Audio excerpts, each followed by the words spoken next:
हाँ जी हाँ please please. हाँ, आप बताइएगा सर, जब भी हाँ आपको हाँ सेशन लेना होगा मैं आ जाऊंगा सर। नहीं नहीं बिल्कुल बिल्कुल। आज के व्याख्यान में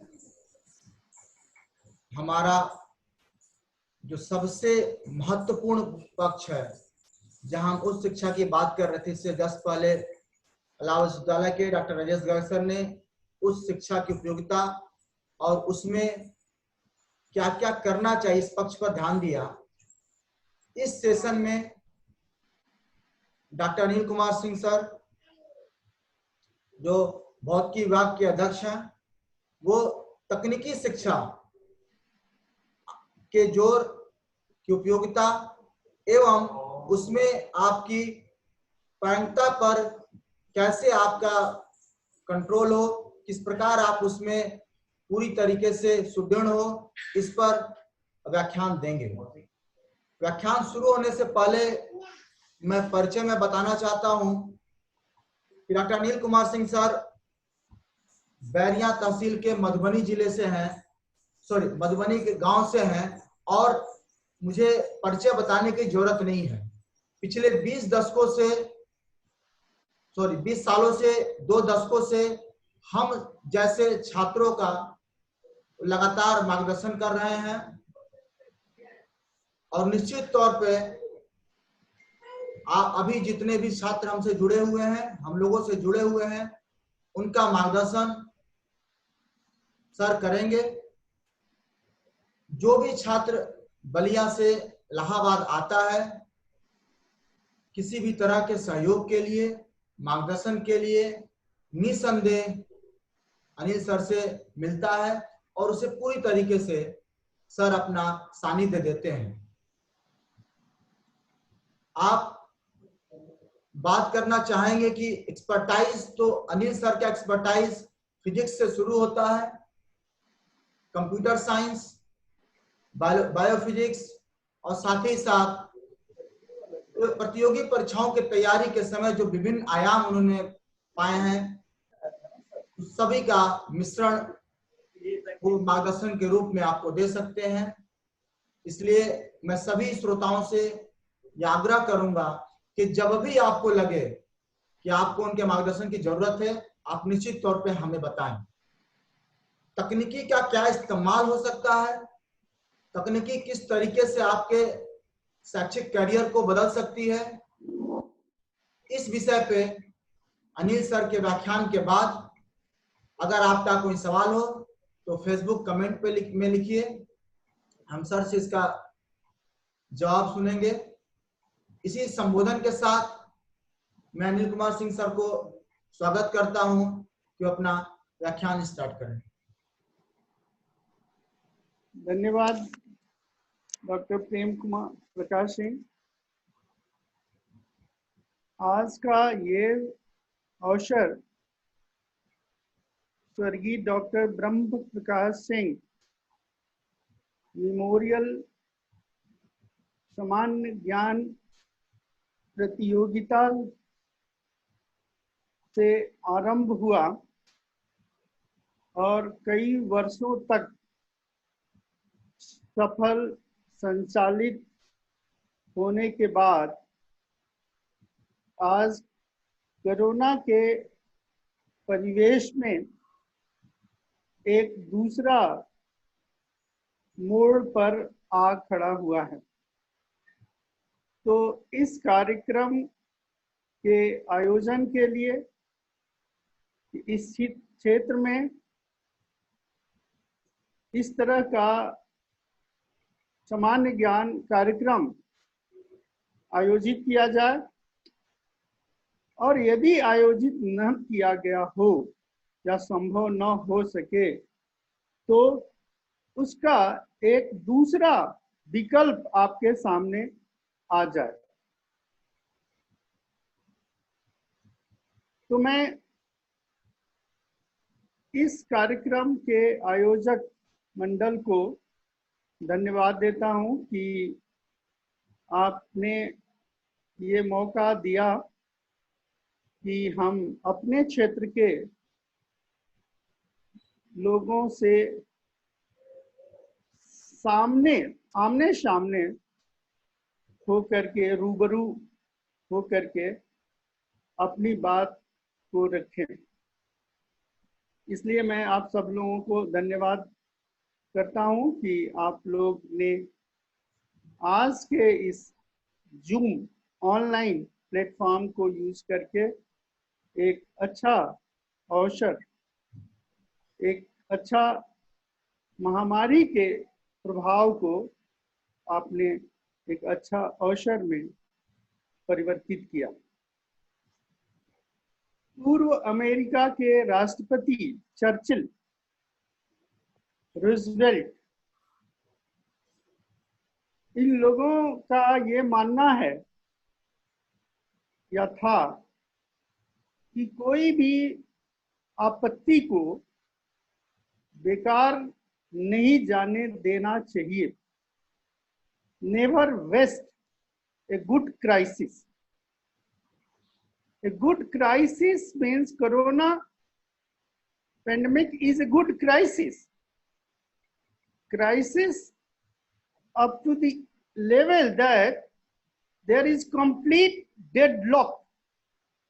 That is lockdown 1, lockdown 2, lockdown 3 and lockdown 4.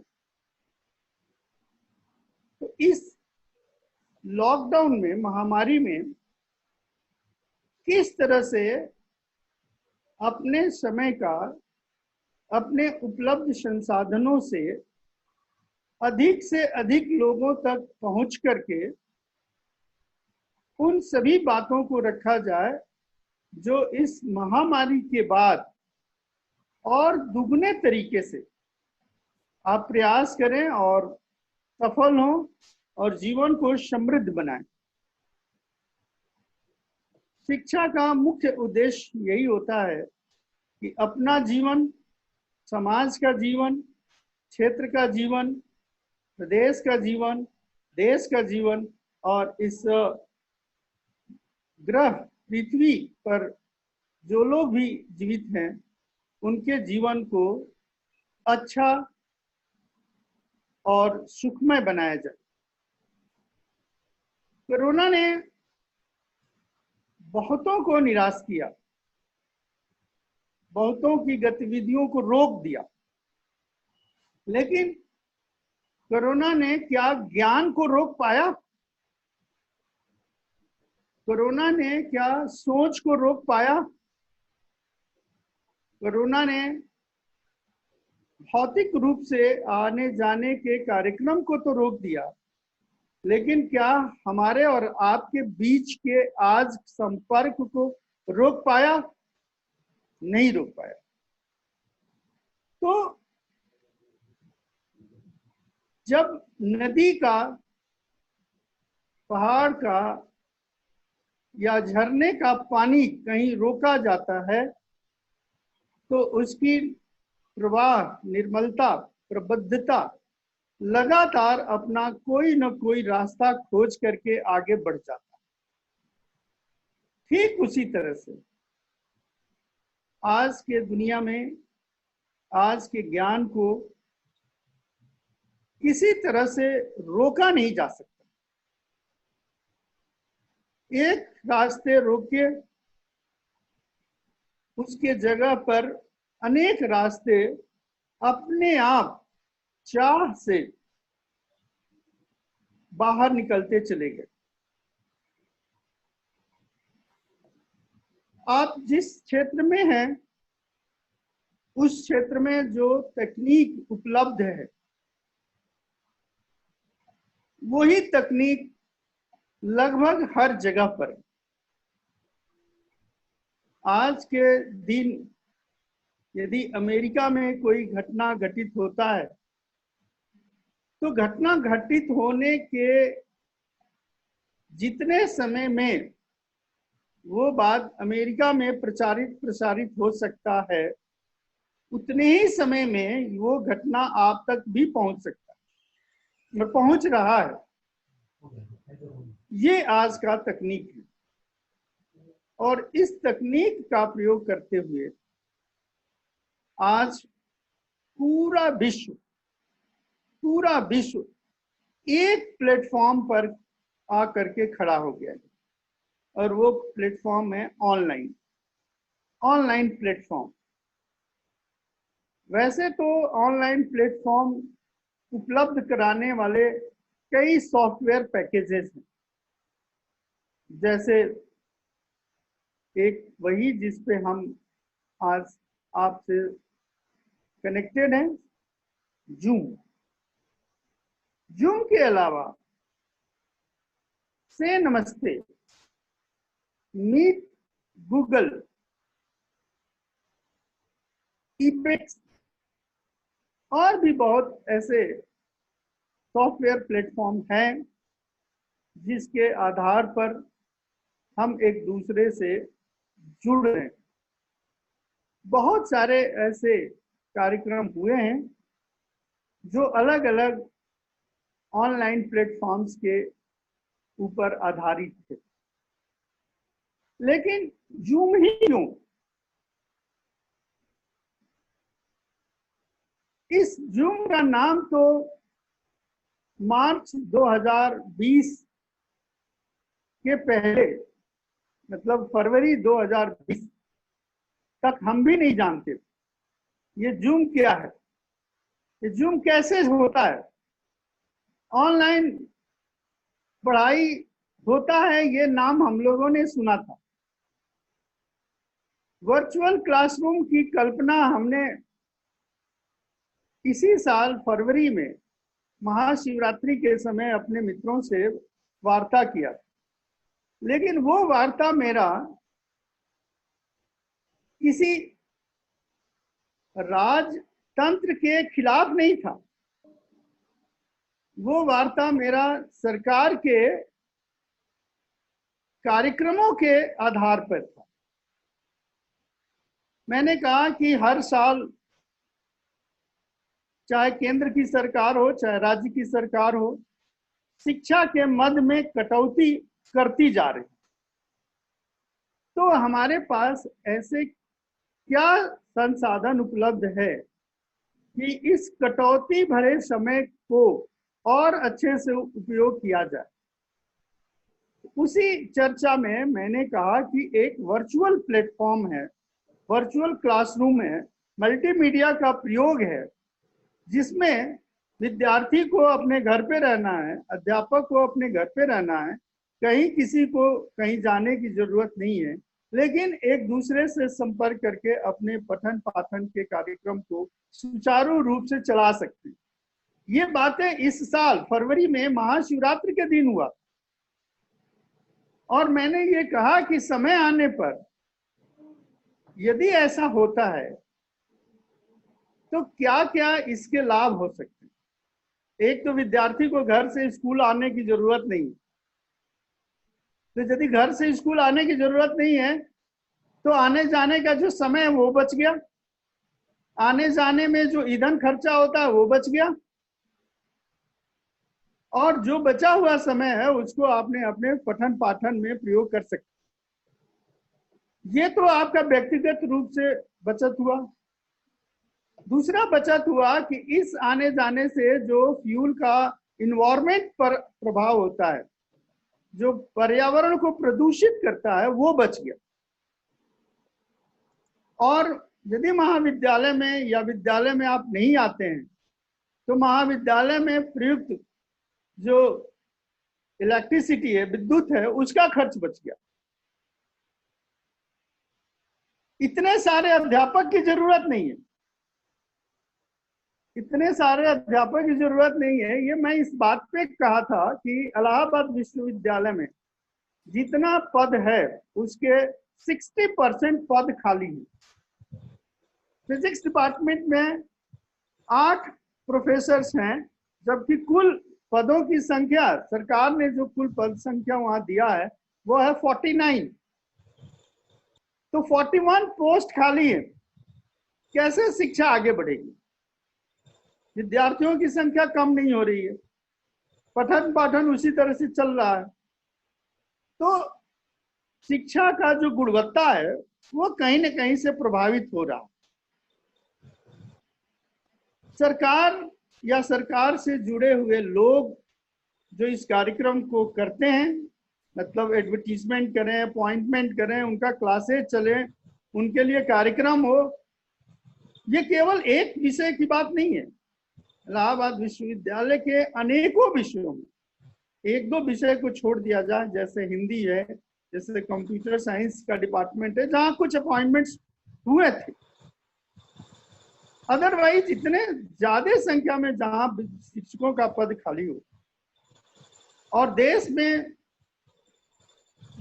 ये कहा जाए कि रोजगार नहीं, तो बेरोजगारी के इस आलम में इतना पद केवल इलाहाबाद विश्वविद्यालय, जो किसी जमाने में पूरब का ऑक्सफोर्ड कहा जाता है, आज भी उस जगह पर आने वाले विद्यार्थियों में वो तेज, वो अंदर की ऊर्जा, वो अंदर की आत्मशक्ति होती है जो एक चुनौती को हर्ष स्वीकार करके आगे बढ़ते हैं। इसलिए आज इलाहाबाद फेमस है। एक परिकल्पना किया गया था शिक्षाविदों के बीच में कि आदर्श, आइडियल विश्वविद्यालय क्या हो सकता है। तो मैं जो उदाहरण दूंगा उससे आप सब लोग अच्छी तरह से परिचित हैं। 3 मैं विश्वविद्यालय का नाम ले रहा हूं। पहला नाम काशी बनारस विश्वविद्यालय, BHU बनारस हिंदू यूनिवर्सिटी। दूसरा जवाहरलाल नेहरू यूनिवर्सिटी JNU। और तीसरा इलाहाबाद विश्वविद्यालय। ये तीनों विश्वविद्यालयों को मिला दिया जाए तो जो विश्वविद्यालय बनेगा वो आदर्श विश्वविद्यालय। तीनों में से कुछ न कुछ चीजें ले लीजिए। जैसे विश्वविद्यालय के लिए सबसे पहले चाहिए, किसी भी शिक्षक संस्थान के लिए जमीन चाहिए, उसकी बाउंड्री चाहिए, उसकी बिल्डिंग चाहिए। तो उसके ध्यान से बनारस हिंदू विश्वविद्यालय, जिसकी बाउंड्री है, जिसकी बिल्डिंग है, जिसका एक स्ट्रक्चर है, जिसका एक इन्वायरमेंट है, शिक्षक जो टीचर है वो JNU से ले लीजिए। JNU के टीचर आज भी अपने आप को एक हिंदुस्तान से अलग किस्म के माने जाते हैं। आप लोगों को मालूम होगा कि इस साल JNU के ही एक शिक्षक और एक विद्यार्थी अर्थशास्त्र में नोबेल प्राइज पाए हैं। तो बहुत दिनों बाद ये घटना घटित हुआ। तो JNU के टीचर,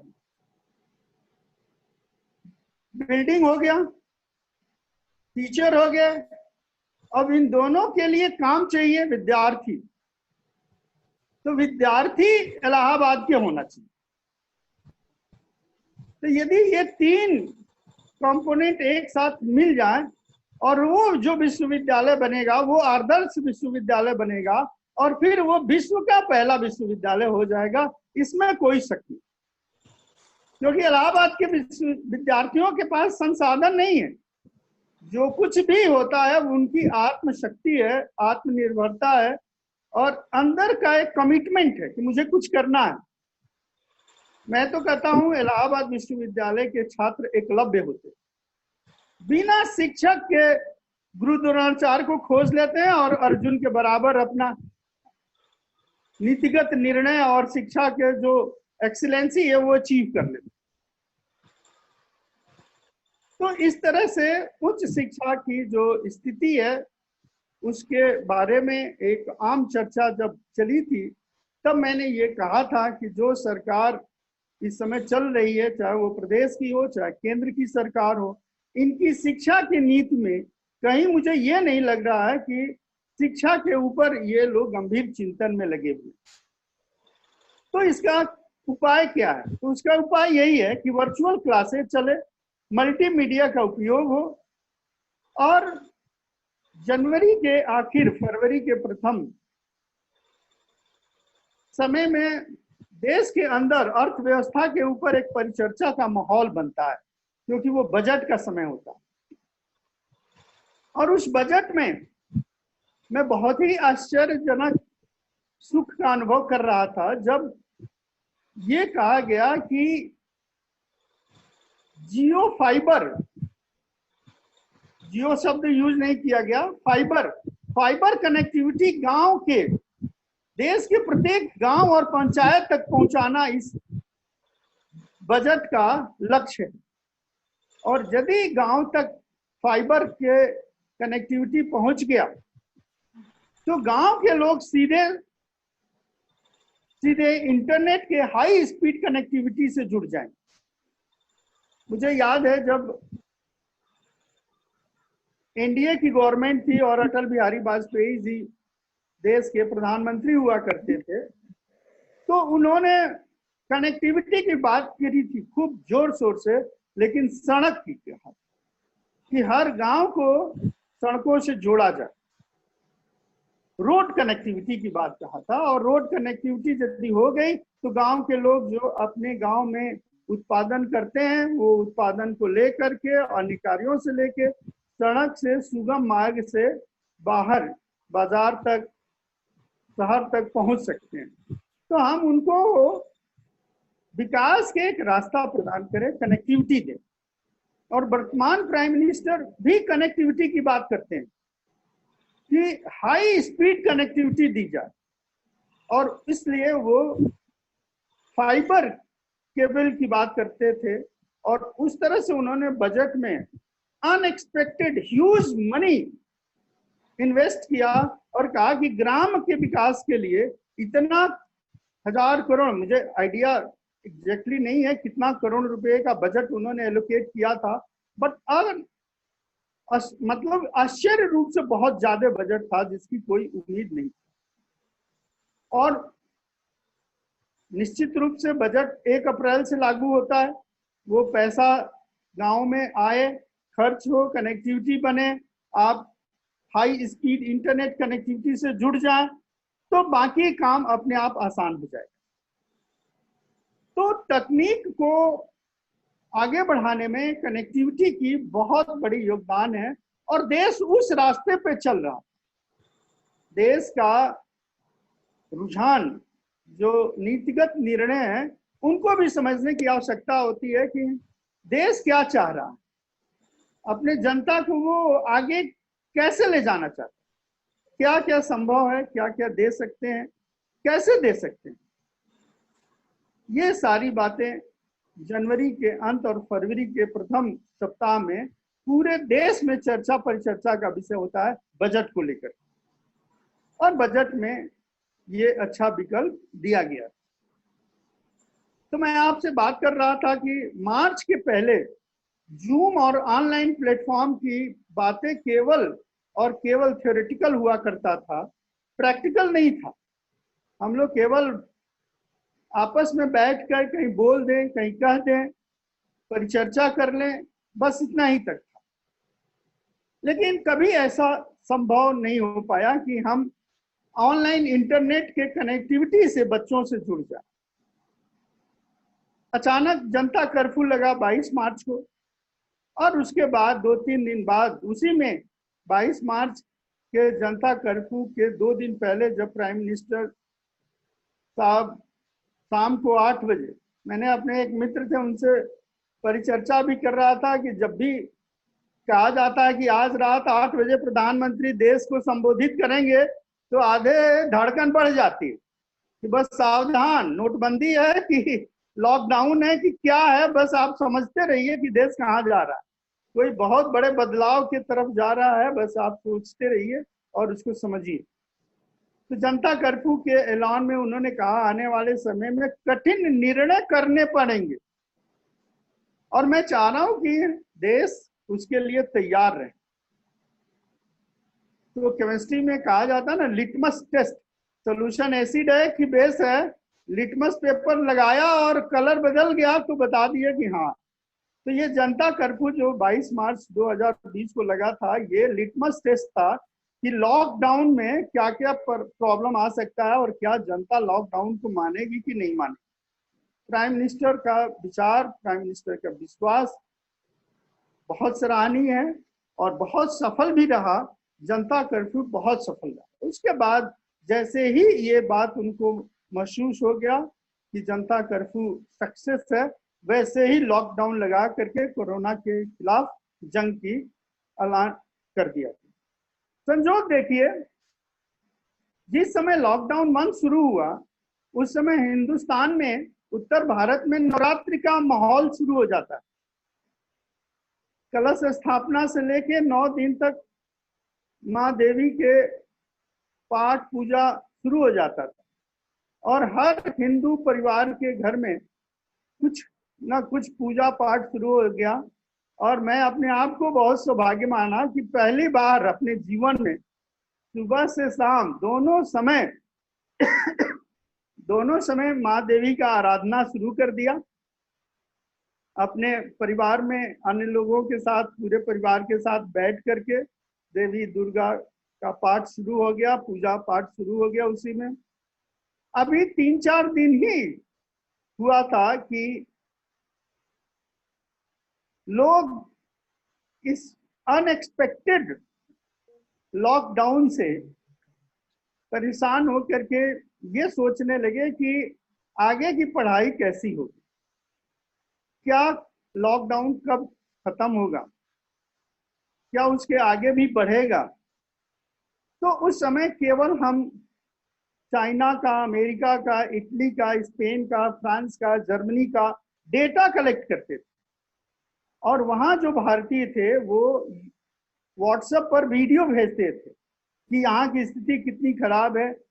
सरकार जो एक्सपर्ट से राय लेकर के दिशा निर्देश जारी करती है, गवर्नमेंट एडवाइजरी, उसको पूर्ण रूप से पालन करें। और कहा गया यदि आप घर से बाहर नहीं जाएंगे तो कोरोना घर के अंदर नहीं आएगा, ये एक नारा दिया गया। तो इसलिए घर में रहिए, सुरक्षित रहिए और अपने जीवन को चलाने के लिए आवश्यक क्रियाएं करते रहिए। तो जब ये बात शुरू हुआ तो पढ़ाई लिखाई में विचार बना। बच्चों ने ही बताया कि एक जूम ऐप है जिसके थ्रू सब लोग कनेक्ट हो सकते हैं, पढ़ा जा सकता है। तो मैंने कहा मैं तो भाई घर में हूँ, फ्री हूँ, और समय फिक्स कर दिया गया दिन के 11 बजे से लेके 1 बजे तक कार्यक्रम में सब लोग कनेक्ट हो करके और बैठ गए। टॉपिक बड़ा आसान सा था, मास्टर के बच्चे थे एमएससी फाइनल सेमेस्टर में, और C++ प्रोग्रामिंग डिस्कस होना था।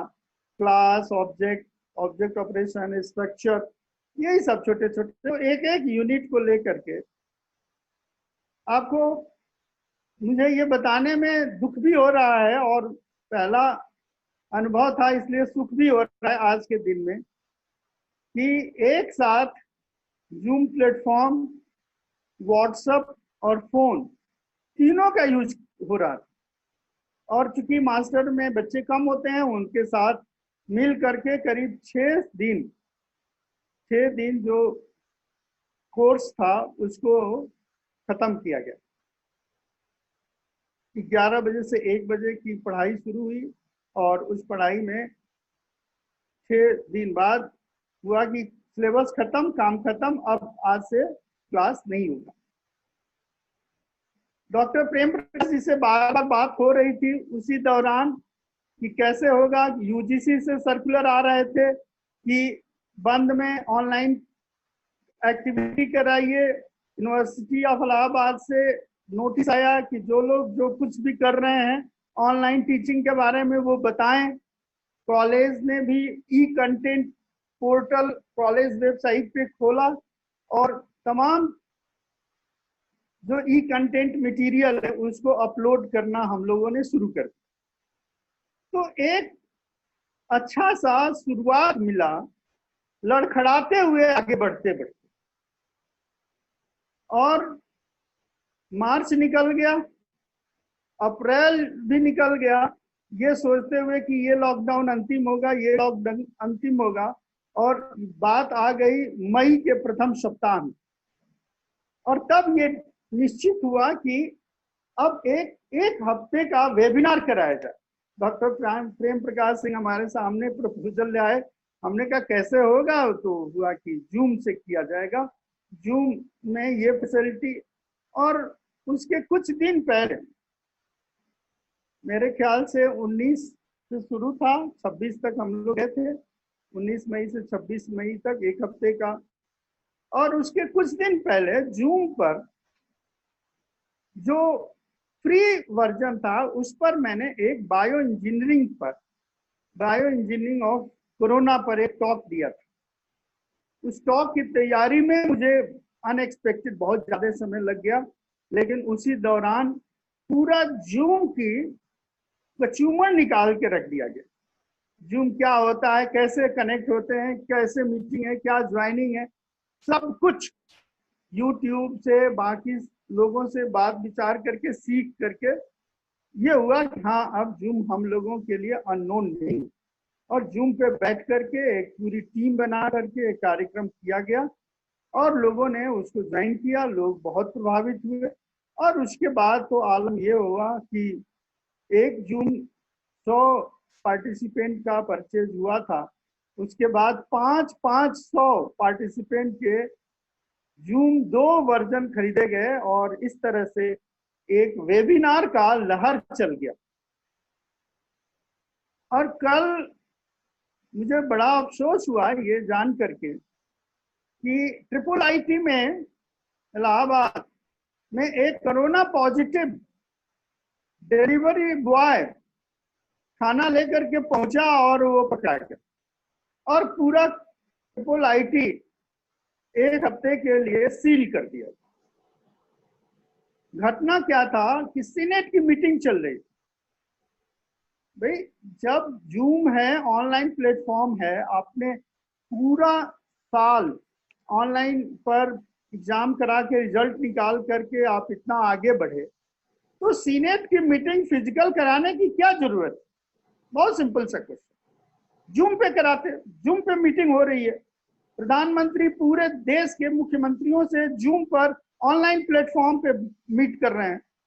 जूम नहीं है, कुछ दूसरा प्लेटफॉर्म है, तो सीनेट की भी मीटिंग हो सकती है जूम पे।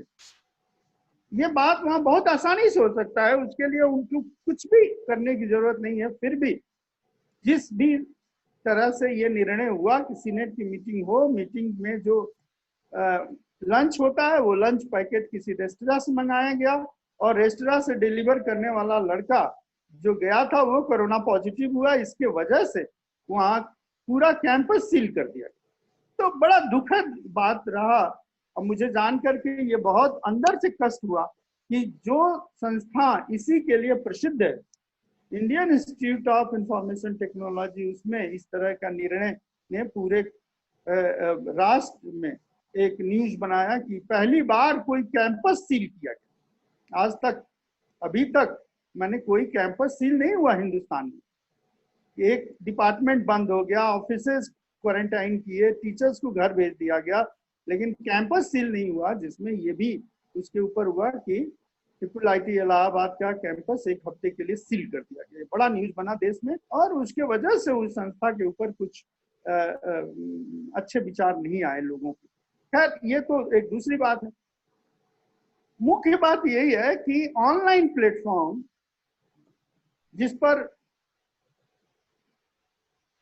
ये सारे कार्यक्रम हो सकते हैं और ये सारे कार्यक्रम बहुत सफल रूप से हो सकते।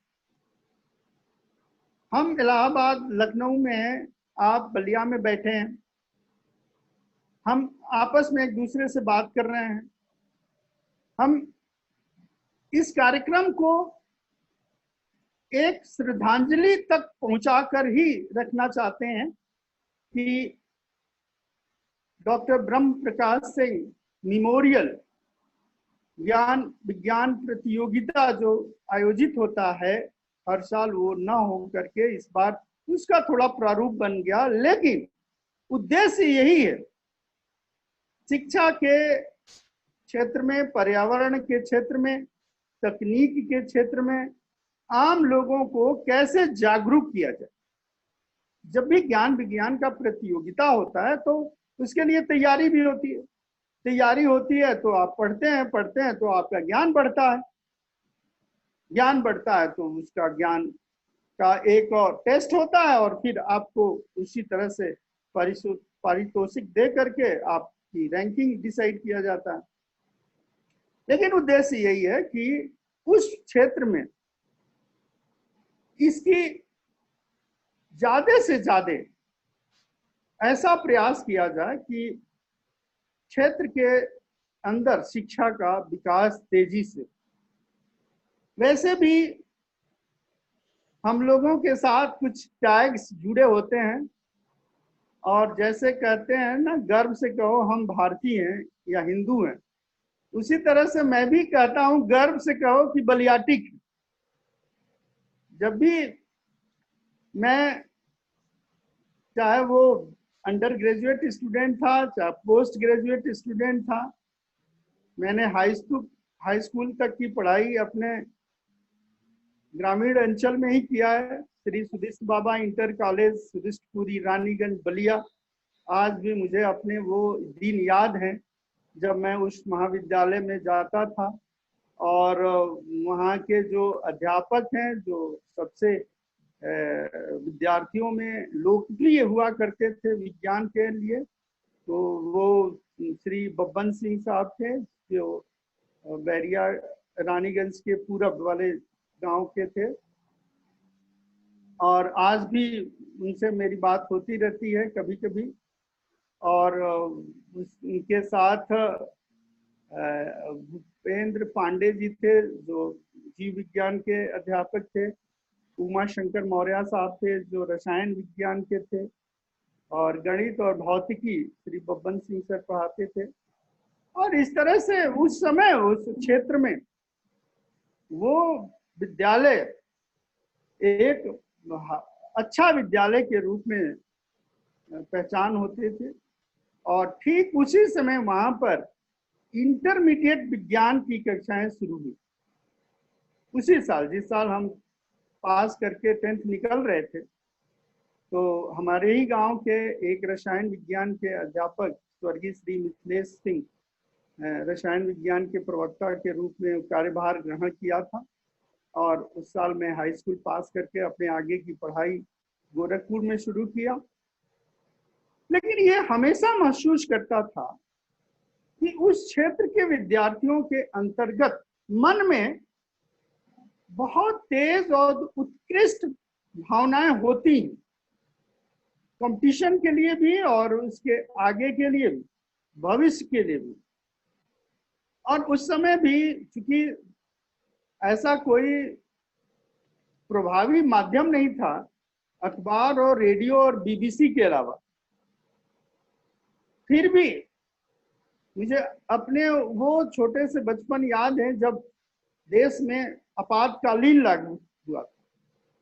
और तब ये जान करके बड़ा गर्व होता था कि चंद्रशेखर जी बलिया के हैं और जयप्रकाश नारायण भी बलिया के हैं, जो दोनों लोग उस आंदोलन को एक गतिशील और प्रभावी नेतृत्व दिया और उस समय की सरकार को उखाड़ फेंका। तो उस क्षेत्र के अंतर्गत आज भी मेरा एक प्रयास होता है कि मैं जब उधर जाऊं तो एक बार जयप्रकाश नगर जरूर जाऊं। मुझे वहां जाकर के बहुत सुकून मिलता है।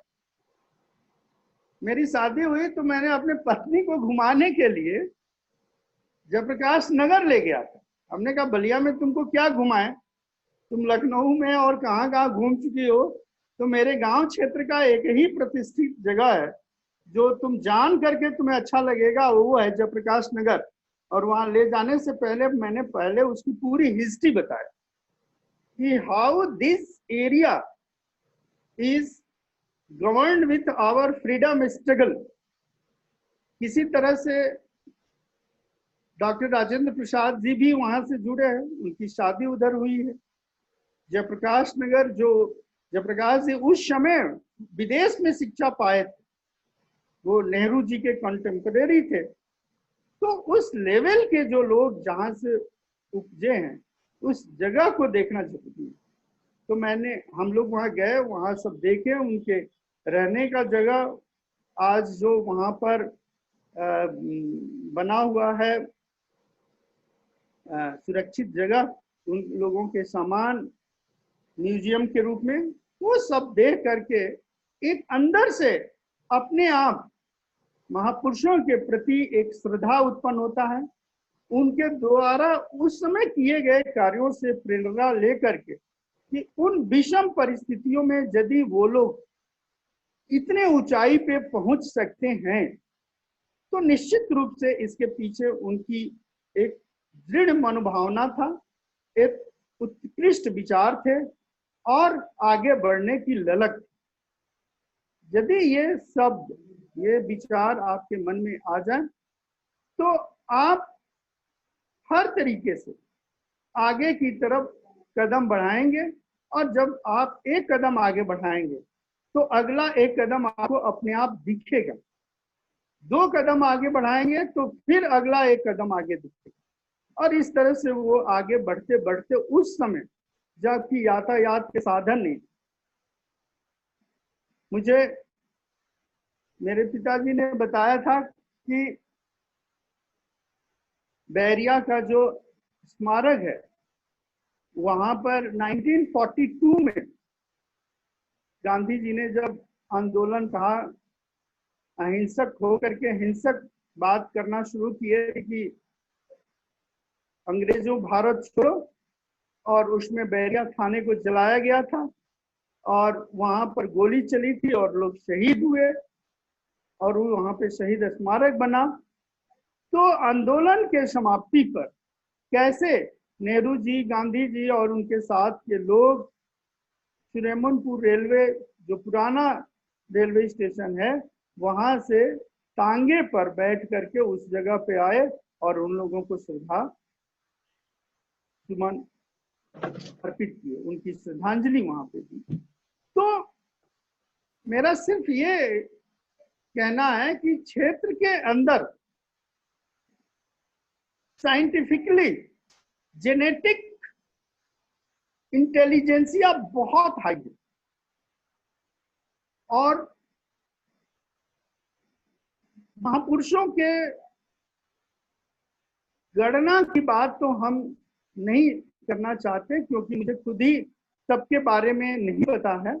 लेकिन आपको बता दें कि बहुत अच्छे अच्छे जो संस्थान हैं हमारे देश के, उस संस्थानों में हमारे यहाँ से लोग वहाँ उच्च पदों पे, जैसे प्रोफेसर रुद्र प्रकाश साहब, आरपी सर आईआईसी बैंगलोर में टॉप लेवल पर हैं, आईआईटी खड़गपुर के डायरेक्टर आज के डेट में पांडे साहब बलिया के हैं, वहाँ के रजिस्ट्रार बलिया के हैं, और भी तकनीकी क्षेत्र में जो लोग हैं, वो एक बनारस हिंदू विश्वविद्यालय के प्रोफेसर हैं H K Singh, professor H K Singh, वो एक वेबिनार में थे और वेबिनार का कार्यक्रम समाप्त होने पर प्रश्न की बात आती है, तो मैंने उनसे कहा कि सर, आधे घंटे बाद, I am doctor Anil Kumar Singh from Bairia Ballia,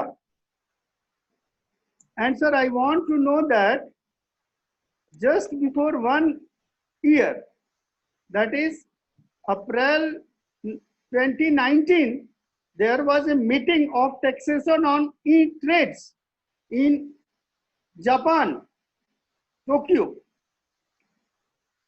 Data is fuel, so there must be taxation.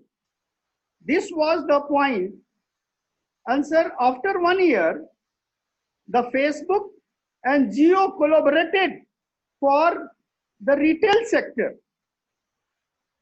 So how these factors are combined and put a big effect on e-trade.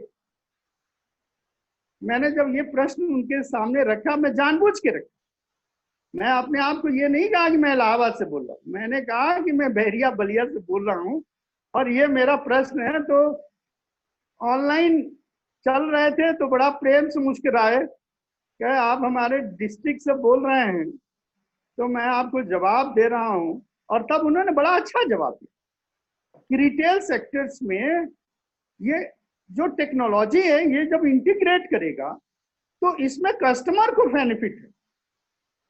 एक तो प्रोडक्ट्स की इंफॉर्मेशन रहेगा, दूसरा प्रोडक्ट की एक्सपायरी के पहले प्रोडक्ट मिलने की गारंटी रहेगी, ताकि सप्लाई चेन डिलीवरी फास्ट होगा, स्टॉक होल्डिंग का कॉन्सेप्ट नहीं रहेगा। तो ये सारे बहुत लंबा भाषण उन्होंने दिया और उन्होंने बड़ा खुश होकर के, मैं जानता था कि एचके सिंह साहब बलिया के हैं और बलिया वाले बोलते हैं तो आवाज से पहचान में आ जाता, उनके टॉन ट्विस्टिंग में आ जाता, हाँ ठीक ठीक बलिया बलिया के हैं ना, बिहार के, हाँ बलिया बिहार। तो बलिया वालों को बिहारी कह दिया जाए तो बड़ा खराब लगता है, और बिहारियों को बलिया कह दिया जाए तो लगता है सीना फूल गया है ना, तो उनको बड़ा ये फक्र होता है, लेकिन हमको ठीक नहीं लगता। मैं बार बार एक्सप्लेन करता हूँ। मेरी बेटी पूछी कि आप मुझे गलत फीड करते हैं, हमने कहा क्या, कहे बैरिया मधुबनी तो बिहार में, हमने कहा नहीं नहीं मधुबनी तो बलिया में है, तो कहे नहीं, गूगल में उसने फट से मारा मधुबनी हो बिहार, अरे मधुबनी डिस्ट्रिक्ट है। हमने कहा वो इतना बड़ा डिस्ट्रिक्ट हमारे बलिया के एक छोटा से गांव में समाहित है, तो कैसे ये हो सकता है। तो मैंने फिर तुरंत गूगल फिर उसी के सामने ऑन किया, बलिया को लिया, बलिया से गूगल मैप सर्च किया और गूगल मैप से फिर मधुबनी तक पहुंचाया। तब उसने एक्सेप्ट किया कि हाँ आप सही कह रहे हैं कि मधुबनी जो है मेरा गांव वो यूपी में। नहीं तो मैं तो सोचता था, मेरे साथ वाले बच्चे कहते थे तुम मधुबनी के हो तो तुम तो बिहारी हो, तो मुझे बिहारी होकर के, हमने कहा देखो खराब मत समझो, बिहार में बहुत फर्टिलिटी है। और आज भी इंडियन मैथमेटिकल एसोसिएशन के डेटा फिगर में टॉप मैथमेटिकल स्किल का इंडेक्स नंबर 1 पे बिहार है। ये बहुत कम लोग जानते हैं, क्योंकि जहां बिहार का नाम आता है थोड़ा सा लोग एक बार आंख बंद कर लेते हैं। लेकिन 2 फैक्ट आपको बताऊं, एक इंडियन मैथमेटिकल स्किल का जो गवर्नमेंट नेशनल डेटा है उसमें बिहार टॉप पे है, और आईएएस आईपीएस की संख्या आज के डेट में सबसे ज्यादा बिहार की। ये अलग की बात है कि वो लोग जो आईएएस आईपीएस बिहार से बनते हैं वो बिहार के जमीन से नहीं बनते, वो सारे के सारे लोग दिल्ली और अन्य जगहों पे जाते हैं और बहुत मेहनत से पढ़ते हैं और तब जा करके वो सफल होते हैं। और आपको बताया राजस्थान का 50% कैडर बिहारी से भरा। मैं एक बार बड़ौदा में था, मेरे एक मित्र थे वहाँ इंडियन फॉरेस्ट ऑफिस में, और गरबा का टाइम चल रहा था, तो गरबा में डीएम साहब के घर पे वहाँ के गरबा का आयोजन था। तो जब वहाँ पे लोग बैठे तो पता लगा कि एसपी बिहार के, डीएम बिहार के और आईएफएस भी बिहार के, और पता लगा सारे बिहारी मिलके गरबा करा रहे और डिस्ट्रिक्ट को कंट्रोल कर रहे हैं। तो एरिया का जो जेनेटिक कॉम्पोजिशन है, इंटेलिजेंसिया जिसको कहते हैं, वो बहुत हाई लेवल का है इस रीजन, और उसका रीजन बहुत ही स्पष्ट है। उसका रीजन ये है, ज्योग्राफिकल रीजन ये है कि this place is very fertile land. When we talk about the land, it doesn't mean the soil. मिट्टी से हमें मतलब नहीं है, I mean the a slow and mature growth of the human race. क्यों? इंडो गंगेटिक प्लेन है ये, 2 नदियों के बीच का स्थान। ये केवल हम एग्रीकल्चरल पॉइंट ऑफ व्यू से ही इसको कह के रह जाते हैं, लेकिन इसका जो इम्पैक्ट है वो इतना अच्छा इम्पैक्ट है कि जो हमारा डीएनए सीक्वेंसिंग है, प्रोफेसर लालजीत सिंह साहब थे बनारस हिंदू यूनिवर्सिटी के वाइस चांसलर, पूर्व वाइस चांसलर, और वो नहीं है, और सीसीएमबी हैदराबाद के वो फाउंडर डायरेक्टर थे, जहां पर जेनेटिक के ऊपर बहुत तेज काम होता है। उन्होंने अपने रिसर्च में ये कहा है कि नॉर्थ इंडिया का ये पार्ट है, उत्तर प्रदेश और बिहार, यहाँ का जेनेटिक सीक्वेंस वर्ल्ड का मोस्ट सैचुरेटेड और इफिशिएंट सीक्वेंस है। और उन्होंने बताया कि ये सीक्वेंसिंग का ऑर्डर 1000 ईयर में एक बार चेंज होता है, और जो ह्यूमन रेस का माइग्रेशन है वो अफगानिस्तान के एल्प्स शिखर से एक स्ट्रीम पूरब की तरफ आता है और दूसरा स्ट्रीम पश्चिम की तरफ जाता है, और पश्चिम वाला स्ट्रीम जाकर के यूरोप और अफ्रीका का रेस पैदा करता है, और इधर के लोग आकर के चीन और हिंदुस्तान और नॉर्थ ईस्ट और इस तरह से एशियन ईस्ट एशिया का डेवलपमेंट होता है जेनेटिक्स। लेकिन वही साउथ का जो जेनेटिक है वो अलग है। साउथ का जीन और नॉर्थ के जीन में बहुत अंतर। साउथ वाले आज भी भगवान राम के प्रभाव को जो उस समय पर उन्होंने माना, स्वीकार किया, आज भी उनकी फीलिंग उतना ही रहती है, थोड़ा सा बदले हुए फॉर्म। उन्होंने, जब हम जय श्री राम का नारा लेते हैं तो वो भी श्रद्धा से, क्योंकि उनके विजय में तो ज्यादातर प्रतिभागी साउथ के ही लोग थे। दक्षिण में ही जा करके उन्होंने रणनीति बनाई और लंका पे चढ़ाई की और विजय पाया। तो 2-3 आदमी मिल करके एक पूरा स्टेट ऑर्गेनाइज किया, आर्मी को स्टैब्लिश किया और डिप्लोमेसी के थ्रू एक किस तरह से वहां पर अटैक किया और सारा चीज मिल करके। तो वो भी इस बात को मानते हैं कि नहीं, इस रीजन का जो जेनेटिक सीक्वेंसिंग है वो बहुत अच्छा है, और now it is experimentally proof.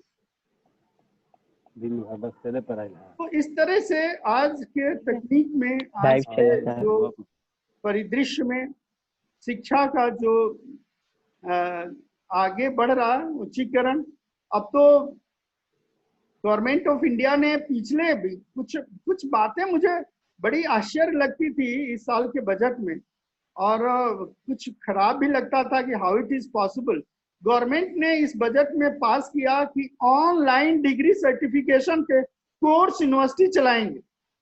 अब यूनिवर्सिटी बिना पढ़ाए हुए कैसे डिग्री देगी, लेकिन ऑनलाइन की व्यवस्था कर दिया। क्या पता था गवर्नमेंट को कि जनवरी फरवरी में, अप्रैल मई और जून के महीने में लॉकडाउन होगा, परीक्षाएं होंगी कि नहीं होंगी, हर विद्यार्थी से शंकित है। सीबीएसई ने तो अपना पल्ला झाड़ लिया, एवरेज करके मार्क्स दे करके, और कहा कि 15 जुलाई तक हम रिजल्ट दे देंगे, परीक्षाएं रद्द, लड़का पास हो जाएगा। अब घर पर है, लड़का दुगना खुश है कि नंबर चाहे जो आए, कोरोना के संकट टला, अब तो डिग्री मिल ही जाएगी। पास हो गया, वो अपने आप को डिक्लेयर कर लिया कि हम पास है ना। आज यूपी का भी रिजल्ट आ गया, उसमें भी खुशी का माहौल है। तो ऑनलाइन और कोरोना इम्पैक्ट में जो अमेरिकन प्रेसिडेंट्स कहते थे कि don't waste a good crisis, तो ये जो गुड क्राइसिस है इसको वेस्ट नहीं होना है और ना होने देना है। इसमें हमेशा ये ध्यान रखना है कि इस क्राइसिस में टेक्नोलॉजी को यूज करते हुए, आज जो गवर्नमेंट ने कहा, पार्लियामेंट में जब ये कहा कि ऑनलाइन डिग्री कोर्स स्टार्ट करेंगे, तो हमारे पास 3 तरह के डिग्री प्रोग्राम होंगे। एक फेस टू फेस जो आप रेगुलर मोड में करते हैं, एक डिस्टेंस मोड में करते हैं, कॉरेस्पॉन्डेंस यूनिवर्सिटी को ज्वाइन करते हैं, वो भी देश में उत्तर प्रदेश में तो एक ही कॉरेस्पॉन्डेंस ऑनलाइन यूनिवर्सिटी है, उत्तर प्रदेश राजर्षि टंडन मुक्त विश्वविद्यालय ओपन यूनिवर्सिटी।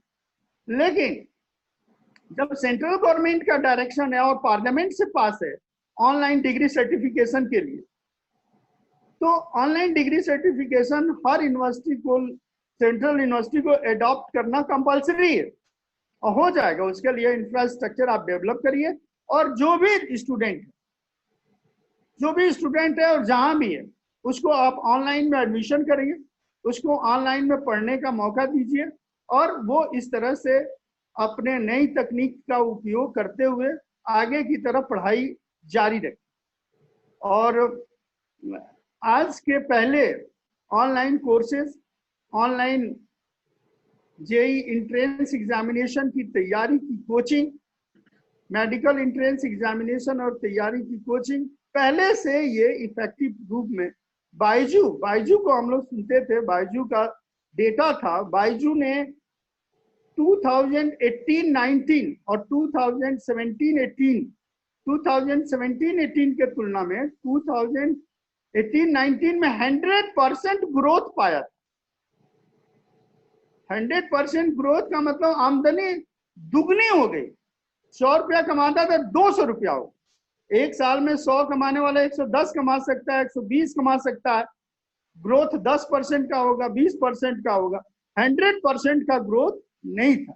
लेकिन ऑनलाइन एक बिजनेस प्लेटफॉर्म था जिसने ग्रोथ 100% का दिया।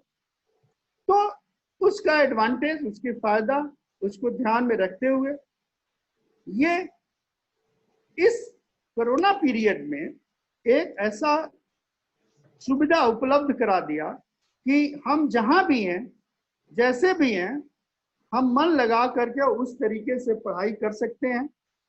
जो आईसीटी का एडवांटेज है उसको ले सकते हैं।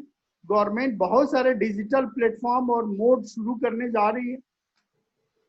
कुछ दिन पहले ये भी था कि दूरदर्शन पर टाइम और डे वाइज क्लासेस ऑनलाइन शुरू किए जाएंगे। और सबसे बड़ी बात तो ये है कि देश में 24 जो आईआईटीज हैं, नए पुराने सब, उन्होंने डिक्लेयर कर दिया दिसंबर तक कोई क्लास नहीं चलेगा। फेस टू फेस कोई क्लास आईआईटीज में दिसंबर 2020 तक नहीं चलेगा। आईआईटी काउंसिल ने ये डिसीजन ले लिया। सबसे पहले आईआईटी बॉम्बे ने लिया। आईआईटी बॉम्बे के प्रोफेसर आजकल आईआईटी दिल्ली में डायरेक्टर हैं, उनको चेयरमैन गवर्नमेंट ने बना दिया। और चूंकि बात उनके घर से शुरू हुई थी तो निश्चित रूप से फैलना था। तो आईआईटी बॉम्बे ने निर्णय लिया, तो वो निर्णय आईआईटी के काउंसिल ने पूरे देश में लागू किया। विद्यार्थियों की सुरक्षा बहुत उपयोगी है और सारे ऑनलाइन क्लासेस होंगे, ऑनलाइन कैसे एग्जाम होंगे, वो सारी चीजें वो डिसाइड कर चुके। बाकी सेंट्रल यूनिवर्सिटीज हैं, स्टेट यूनिवर्सिटीज हैं, उनसे जुड़े हुए कॉलेजेस हैं, उनके भी अपने अपने कार्यक्रम हैं, वो भी समय के साथ धीरे धीरे लागू करेंगे और आगे बढ़ेंगे। तो ये जो क्राइसिस का है फायदा, ऑनलाइन प्लेटफॉर्म, इसको हमें दिनों दिन बढ़ाना है और काफी जोर शोर से बढ़ाना। इन्हीं सब शब्दों के साथ मैं आयोजक मंडल को फिर से बधाई देता हूं कि आप सब लोगों से बातचीत करने का एक मौका दिया।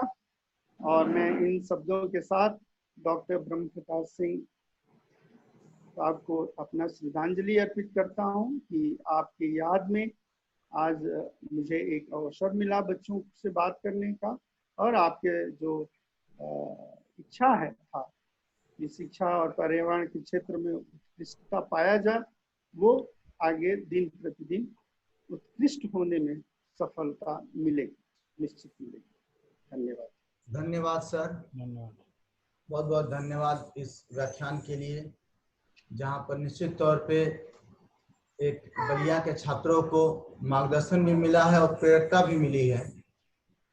मैं देख पा रहा हूं कि फेसबुक पर बच्चे लिख रहे हैं इसके बारे में, कोई बागी बलिया लिख रहा है और कोई आपके बलियाटिक विशेषण को जो है कोट कर रहा है। निश्चित तौर पे हम सभी छात्र जब इलाहाबाद आए थे और अब भी जब भी कोई नए छात्र आते हैं उनको एक बहुत ही अच्छा अनुभव होता है जब वो आपसे बात करते हैं, उन्हें सभी तरह का मार्गदर्शन मिलता है और एक जो प्रेरणा मिलती है कुछ कर गुजरने की इस इलाहाबाद के लिए, वो बहुत ही काबिल तारीफ है।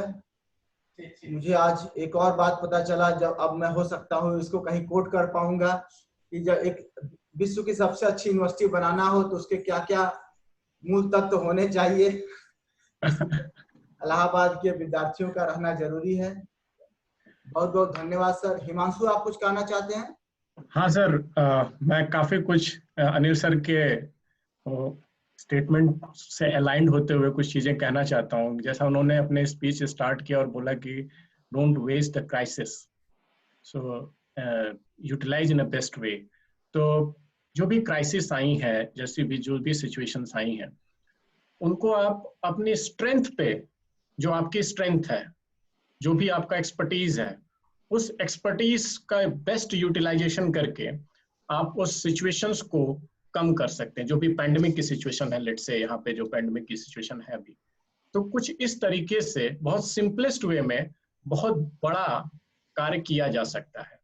इस क्राइसिस का वेस्ट ना हो, ये चीज को ध्यान में रखें। दूसरी चीज मैं बताना चाहूंगा सर कि जब बलिया की आप बात कर रहे थे, तो मैं उस समय इलाहाबाद में पढ़ता था और सपा की सरकार थी और जनेश्वर मिश्र उस समय सर्किट हाउस इलाहाबाद में रुके हुए थे।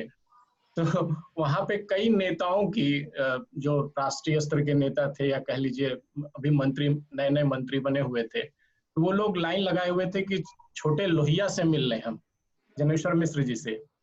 लोग मिल नहीं पा रहे थे, तो और मुझे बड़ा जरूरी काम था, तो मैंने कहा कि इनसे मिलना जरूरी है, नहीं तो ये चले जाएंगे। तो मैंने एक छोटा सा एक चिट निकाला, उसमें लिखा हिमांशु कात्यायन अपना नाम, फिर लिखा इलाहाबाद विश्वविद्यालय और नीचे लिखा बलिया निवासी। तो बोले कि हम बोले कि जाके उनको दे दीजिए कि बलिया से है हिमांशु कात्यायन और इलाहाबाद विश्वविद्यालय में मैं पढ़ता हूँ, मुझे उनसे मिलना बहुत जरूरी है। तो उनकी तबीयत बहुत खराब थी, डॉक्टर चेकअप कर रहा था, तो वो बोले कि उसको बोल दो कि वो कल आए मिलने के लिए, आज मत मिले, आज तबीयत ठीक नहीं है। तो लोग आकर के हमको बोले, तो हम देख रहे थे पर्दे से उनका ट्रीटमेंट वगैरह कुछ चेकअप चल रहा था, डॉक्टर चेकअप कर रहे थे। तो बोले कि बोल दो उसको कि कल आएगा वो मिलने, कल मैं मिल लूंगा। तो जब आदमी आके हमको मैसेज दिया तो हमने कहा कि अरे सब लोग यहाँ कह रहे हैं कि वो कल चले जाएंगे और वो बोल रहे हैं कि कल मिल लें, कैसे हम मिलेंगे भाई, हमें आज ही मिलना है। तो वो अंदर से बोले यार उसको भेजो यार, वो बलिया का है, वो बिना मिले जाएगा नहीं, उसको भेजो भेजो उसको भेजो वो। तो फिर मैं गया मिलने के लिए। तो बलिया का जो लगाव है सर, चाहे वो जनेश्वर मिश्र जी से संबंधित हो या जब मैं इलाहाबाद में पढ़ता था, इलाहाबाद में था मैं, तो चंद्रशेखर जी की जब मृत्यु हुई थी तो मैं उस समय सवेरे सवेरे जब न्यूज़पेपर में पढ़ा था, मुझे लगा कि जैसे कोई हमारे परिवार का चला गया। मुझे ऐसा फील हुआ कि उस दिन लगा कि जैसे मेरे कोई परिवार का कोई व्यक्ति था जो हम लोगों को छोड़ करके चला गया। और मुझे आज भी याद है, मैं अल्लाहपुर में रहता था इलाहाबाद में, जब मैं चाय पी रहा था तो मुझे लगा कि शायद पता नहीं जो रिचुअल्स होते हैं, मुझे ऐसी फीलिंग आ रही थी, जो घर में लोग रिचुअल्स मनाते हैं कि हाँ आज के बाद कुछ दिनों तक हल्दी का सेवन नहीं करना है या ये चीजें नहीं करनी है, मुझे ऐसी फीलिंग आ रही थी कि शायद अब मुझे भी कुछ इतने दिनों तक ये चीजें फॉलो करनी चाहिए। चंद्रशेखर जी से या बलिया से इतना लगाव था, इतना जो हमारा एक अपनत्व था, वो ऐसी फीलिंग आती है। तो बलिया के लोग या बलिया, हमारे भैया कहते हैं कि बलिया वाले अगर थोड़े दूर पे भी रहे वो अपनी जुबान से पहचान लिए जाते हैं, 100 लोगों के बीच में रहे तो अपनी भाषाओं से पहचान लिए जाते हैं कि बलिया के हुई। हम लोग इलाहाबाद से बलिया जाते थे ट्रेन से, तो दूर से ही समझ में आ जाता था कि अच्छा उस बोगी में, उस ट्रेन में बोगी में बलिया वाले चढ़े हुए, चलो उसी में चढ़ जाते हैं, मनोरंजन बना रहेगा, अपने लोग रहेंगे। तो बलिया वालों की एक अपनी पहचान होती है, एक अपनी अलग छाप होती है। मैं वर्ल्ड के जो स्टैटिस्टिक्स के सॉफ्टवेयर बनाने की बहुत बड़ी कंपनी है सैस, उसमें मैं तकरीबन 5 साल काम किया हूँ और वर्ल्ड की ग्लोबल टीम के साथ काम किया हूँ और बड़ा अच्छा मेरा अनुभव रहा है। कभी कभी वो लोग बोलते थे कि आपकी स्किल्स, आपके टैलेंट बड़े अच्छे हैं, आप बड़ा अच्छा काम करते हैं, लेकिन कभी कभी आपकी बोली में थोड़ा सा वो पिच आता है। हमने कहा वो जा नहीं सकता है, वो बलिया वालों की देन है, मैं वहीं पला पड़ा हूँ, वो कैसे निकल जाएगा। वो थोड़ा सा जो है, तो ये बलिया वालों का एक अपनी पहचान है, एक अपनी माटी का एक देन है कि आप इस तरह की एक प्रतिभा आपके अंदर पाई जाती है। तो बड़ा अच्छा है, आप इसको बेस्ट वे में यूटिलाइज करें। सॉफ्ट स्किल्स भी बड़ी अच्छी होती है बलिया वालों के पास, बड़े विनम्र, बड़ी नम्रता के साथ आपके साथ पेश आते हैं। तो बलिया वालों की तो जितनी कहानियां कही जाए उतनी कम है, बड़ा समय लगेगा। तो थैंक यू सर, बलिया के मेमोरीज को याद दिलाने के लिए। We are really thankful for your time, और वो छोटी छोटी बातें और एजुकेशन के बारे में जो आपने बताया, टेक्नोलॉजी के बारे में जो बताया, और टेक्नोलॉजी का बेस्ट यूटिलाइजेशन कैसे हो सकता है, तो इस सब चीज़ों के लिए मुझे लगता है कि जो भी लोग यहाँ पे आपके स्पीच को सुन रहे होंगे, मैं पूरी तरीके से विश्वास कर रहा हूँ कि वो लोग निश्चित तौर पर बेनिफिट उठाए होंगे। अगर फेसबुक में किसी का कोई प्रश्न हो सर तो आप एक सवाल है सर, मुझे लगता है थोड़ा सा कंफ्यूजन उसमें। सवाल ये है कि उन्होंने पूछा है जब आप आइडियल कॉलेज बनाने की बात कर रहे हैं तो स्टूडेंट्स इलाहाबाद से क्यों चाहते हैं, बलिया से क्यों नहीं?